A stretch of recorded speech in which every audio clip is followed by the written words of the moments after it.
This is my next destination. This has been my next destination for years. I come and go and it becomes my next destination again and I return again.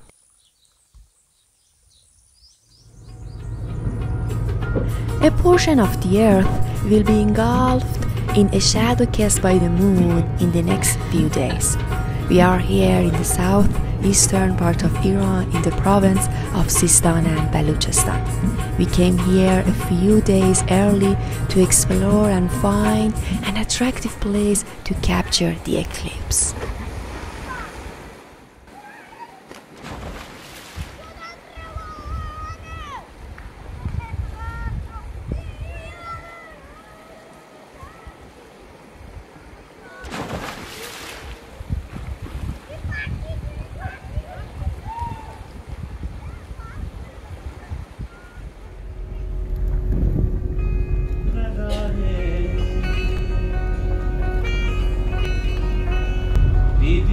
ماشین دیما شده؟ ماشین دیما شد؟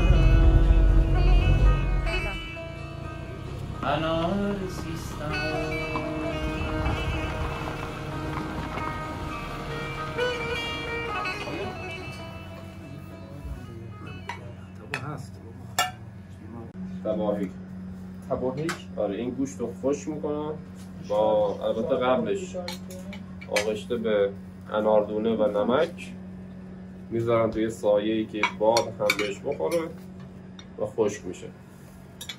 معمولا هم تو زمستون استفاده میکنم ولی چون ما رو خیلی دوست داشتن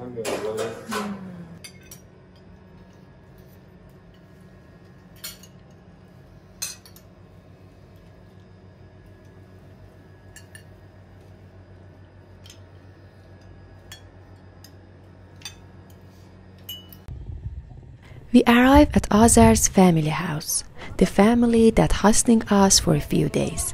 We have lunch and now we are going to spend the night under the starry sky.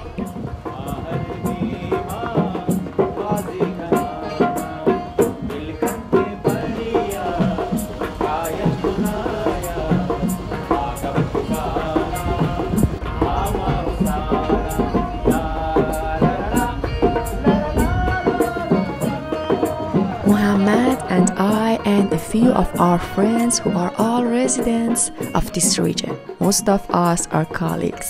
We are either photographers and film directors. There are as many shooting angles as number of people on this scene. تعداد آدم‌ها زاویه فیلم هست.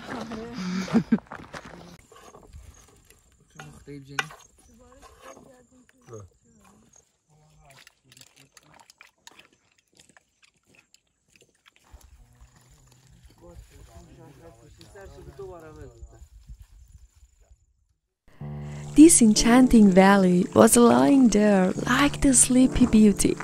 The journey was exhausting and the region was completely and entirely mountainous.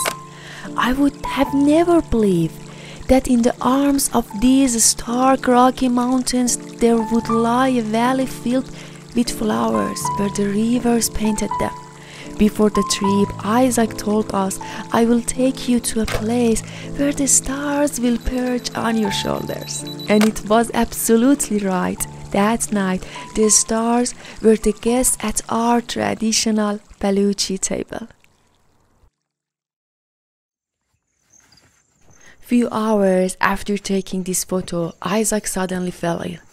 He was allergic to pollen and could not breathe properly. We were all terrified. A car immediately picked him up to take him to town. Where are we now? Kilometers away from the city, hospital, or any doctor. Another group left to pack the stuff and follow them.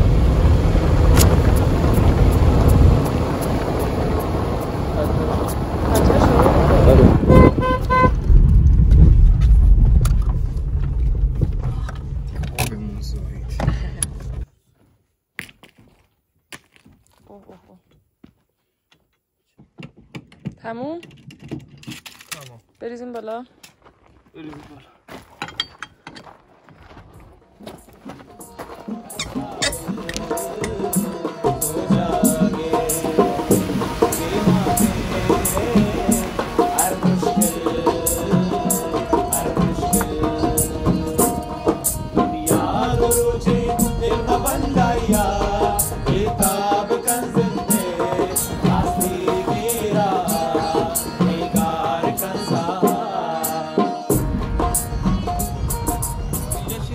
دارم میرن روستایی کشیک. آره بعد بنزین چطوره؟ خوبه داره میاد بالاتر همینجوری. بعد اساق هم حالش بهتره. We went from Darukan village to Nikshar because Isaac needed immediate help and needed to see a doctor. He got better in a few hours after taking an anti-allergy pill early in the morning, which I think he responded to well.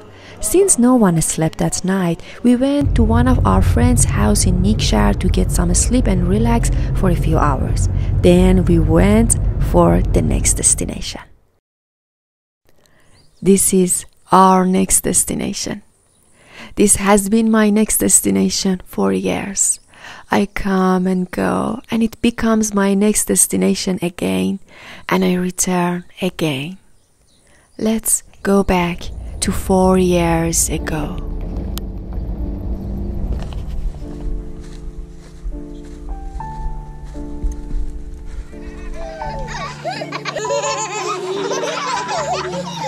Few years ago, I got to know this region through these laughs,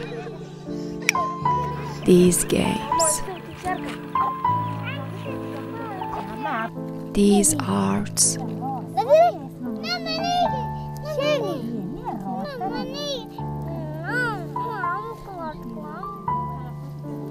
these walks,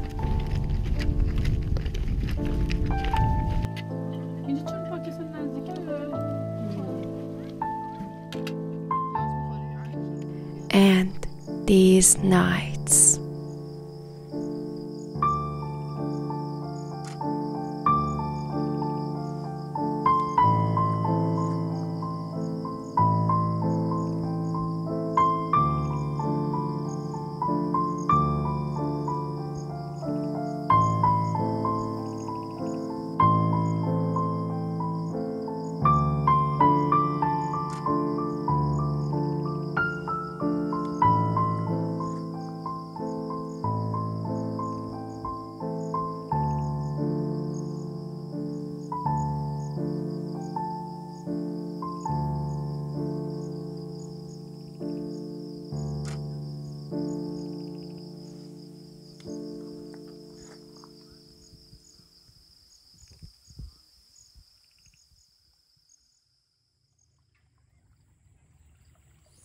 With 3 days remaining to eclipse, we've decided to observe it in this place.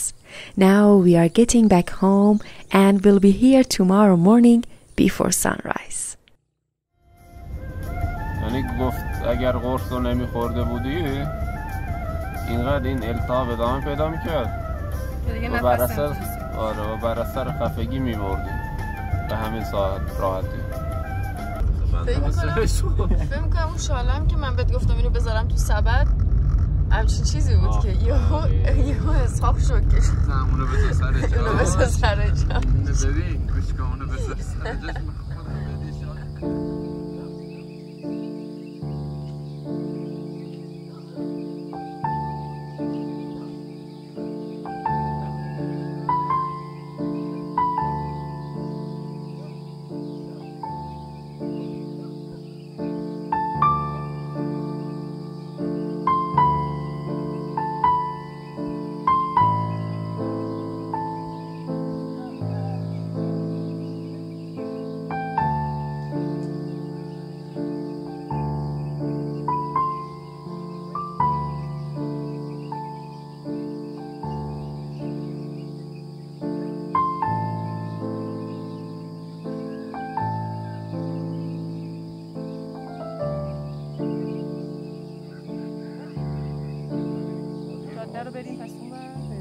I'm wandering around the rice fields to find a serene view to capture the eclipse. I have to consider the position of the sun when it comes, when the eclipse begins and when it ends. I have to consider the height of the trees and the size of the fields. In short, I want to find a breathtaking panoramic view. در جستجوی یک کادر خوب برای عکاسی از خورشیدگرفتگی هستم. One of these poems won my heart. We took a lot of photos and videos, and after a few hours of walking around Qasr-e Qand, we returned to Nikshar, sat down to look at the photos and the videos that we recorded these past few days.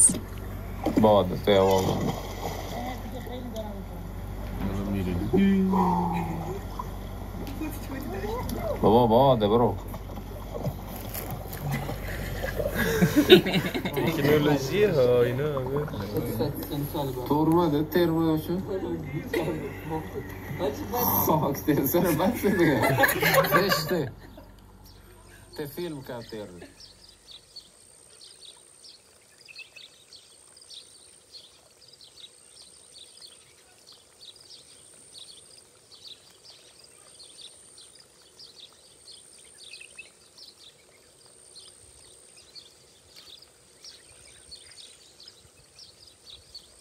نامه اشتیارم 2 تا مدل مختلف گرفتم.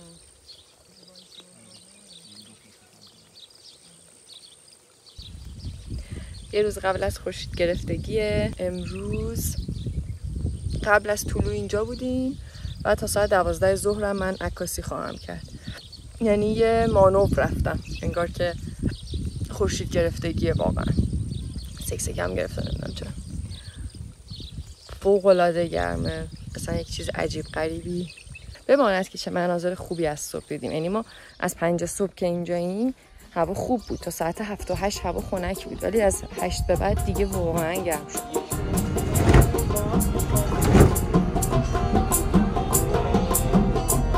رادیو اکتیو که نیست که این خارش نداره بشه.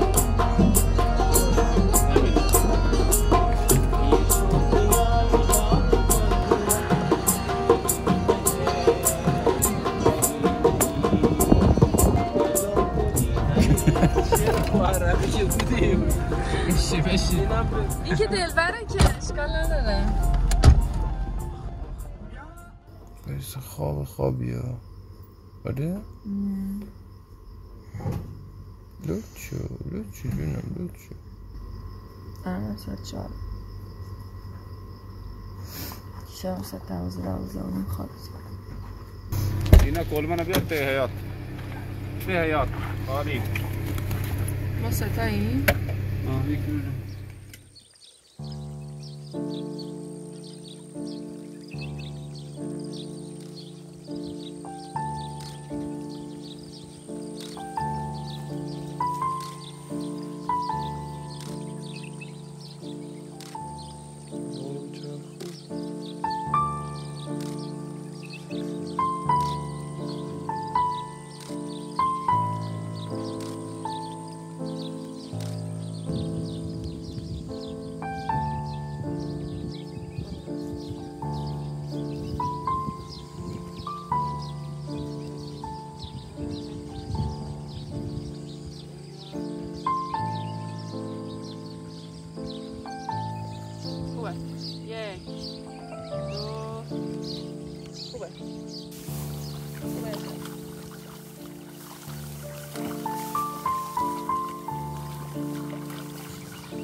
چیزی شده؟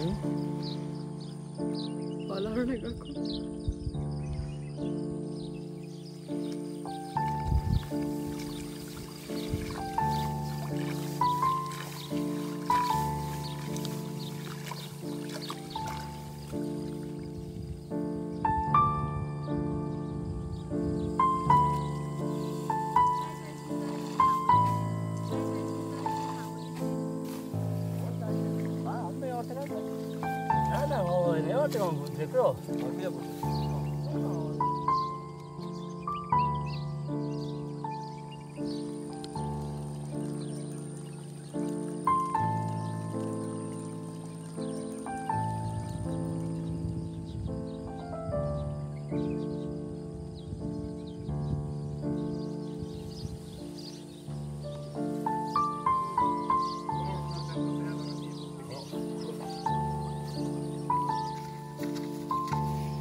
بالاخره آفتاب در اومد.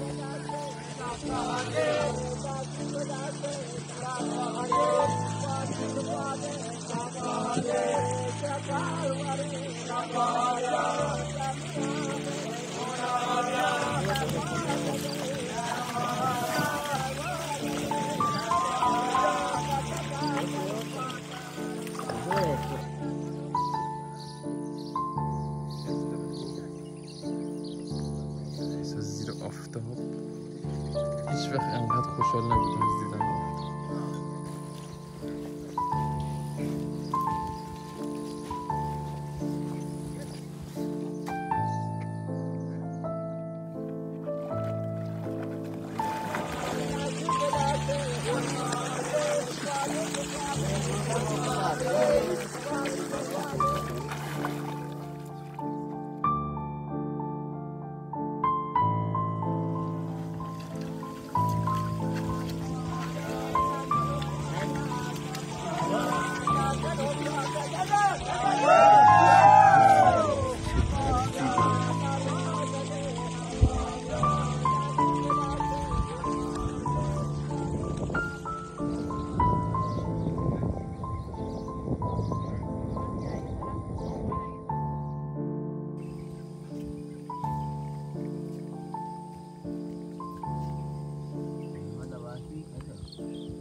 پپوک؟ پپوک. نه میگم. شما با موتورین؟ من با موتور این ور میرم نه؟ من با ماشین چه بچه ها بهتون خبر میدم. بیان قصد بیرون اونجا. این صاحب میدونم فرار میکنه میره. یادت وقتی از عکاسی از خورشیدگرفتگی برمیگشتیم چی گفتی؟ هند؟ آره. میخوام همینجوری. آره. گفتم پاک نمی کنم عرق و هیچیو که همینجوری بمونم. این لحظه مال همین الانه. هیچی کیو ترتمیزی وجود نداره. کلی شستشو کردیم. آقای زین‌الدین از دوستای قدیمیمون از اهالی قصر قند. ما هم نفله خیلی سخت بود. حالا تا برم ادیت کنم ببینم